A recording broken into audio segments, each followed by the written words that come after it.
2.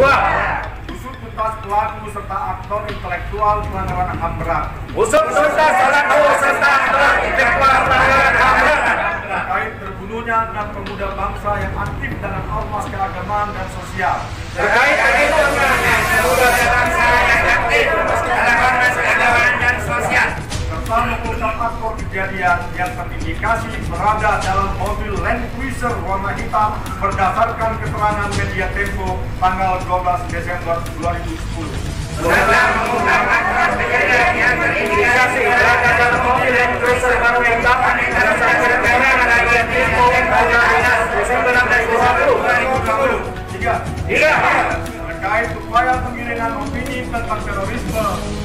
Terkait upaya penggiringan opini tentang terorisme yang seakan-akan disematkan pada agama dan umat Islam. Yang seakan-akan disematkan pada agama dan umat Islam Harus segera dihentikan. harus segera dihentikan. Yaitu dengan dilakukan pembahasan dan kesimpulan detail. Yaitu dengan dilakukan pembahasan dan kesimpulan detail Komprehensif dan definisi terorisme itu sendiri. komprehensif terkait definisi terorisme itu sendiri. Serta mendesak pemerintah, Serta mendesak pemerintah, DPR RI, DPR dan MPR RI dan MPR untuk menyatakan bahwa organisasi Papua Merdeka atau OPM bahwa organisasi Papua Merdeka OPM bukan sekedar kelompok kriminal bersenjata saja, bukan sekedar kelompok kriminal bersenjata saja, sebagai organisasi terorisme. melainkan sebagai organisasi terorisme. 4. Hentikan segala bentuk fitnah dan kezaliman Hentikan segala bentuk fitnah dan kezaliman dengan cara DPR dan pemerintah harus segera menerbitkan informasi hoax bagi generasi penerus bangsa berketuhanan, yang berketuhanan, berperi kemanusiaan, memiliki rasa persatuan, berjiwa bijak, dan berkeadilan sosial. Takbir! Allahu Akbar! Takbir! Allahu Akbar! Sallu ala Nabi Muhammad.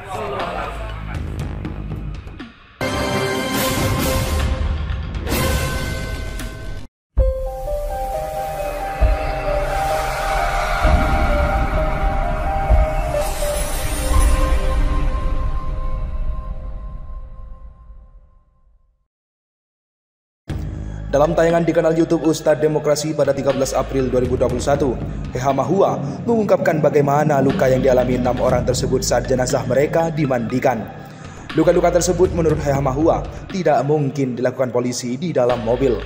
Saksi mengatakan, ketika jenazah dimandikan rata-rata ada 2 peluru, sebelah kiri jantung, kemaluan dianiaya siksa, sebagian belakang luka bekas dan bagian depan luka bakar.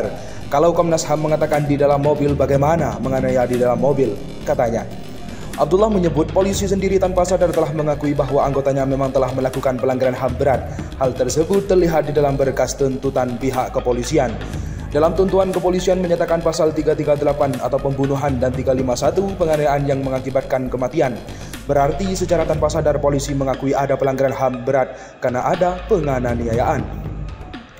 Menurut Abdullah, kasus penembakan mati 6 anggota Laskar FPI tersebut bersifat politis, alih-alih kriminal murni.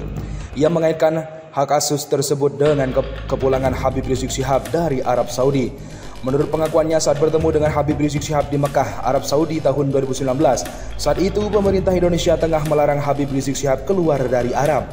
Kenapa tiba-tiba di tahun 2020 pemerintah begitu welcome terhadap Habib Rizik? Bukti bahwa kasus tersebut politis, kata Abdullah, dapat dilihat dari rangkaian kegiatan FPI dan Habib Rizik semenjak pulang dari Arab. Nikahan itu aparat pemerintah tahu, Intel tahu, kenapa tidak diantisipasi? Ini kan semacam dijebak, lalu terjadi kasus pelanggaran prokes, bayar cash 50 juta rupiah. Ini soal politik karena 2017 dalam teori politik apapun Ahok harus menang dari jadi gubernur. Katanya, sebelum menyampaikan itu semua Abdullah terlebih dahulu mengecam tindakan penembakan mati 6 anggota Laskar FPI tersebut. Kucing meninggal saja saya sedih, ada yang menganiaya saya marah. Ini 6 orang anak muda punya potensi menjadi calon pemimpin masa depan, katanya. Abdullah juga mengaku bahwa semua yang ia bilang berdasarkan investigasinya sebagai wartawan. Saya datang sebagai wartawan investigasi, saya datangi keluarga 6 orang itu. 3 orang ibunya janda, semuanya orang miskin. Begitulah katanya.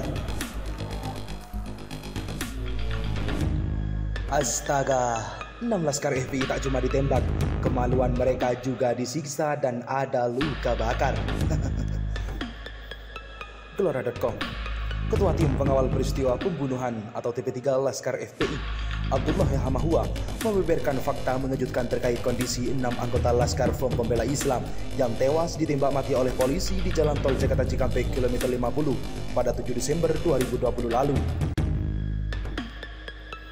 Takbir, massa dan DPRD sepakat Habib Rizik Syihab dan Munarman dibebaskan.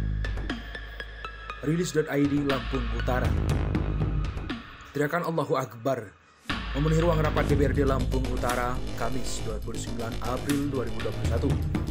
Hal ini sebagai respon atas persetujuan para legislator Lampura untuk meneruskan tuntutan masa kepresidenan secara resmi.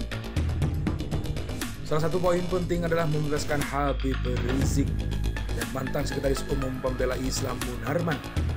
Masa mengatasnamakan Aliansi Masyarakat Lampung Utara atau Lampura, anti terorisme dan anti kezaliman. Beberapa anggota DPRD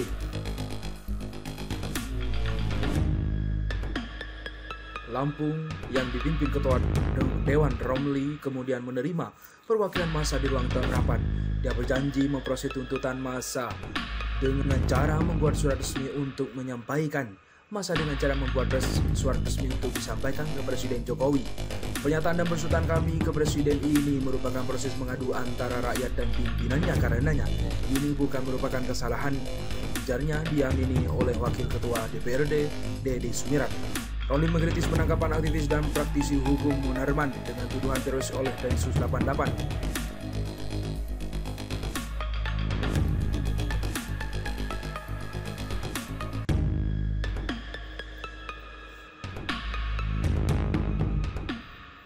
Polisi harus bisa membuktikan kesalahan Munarman. Jika tidak terbukti, dia harus dibebaskan, ujar Romli yang juga aktivis 98 disambut teriakan takbir dari massa.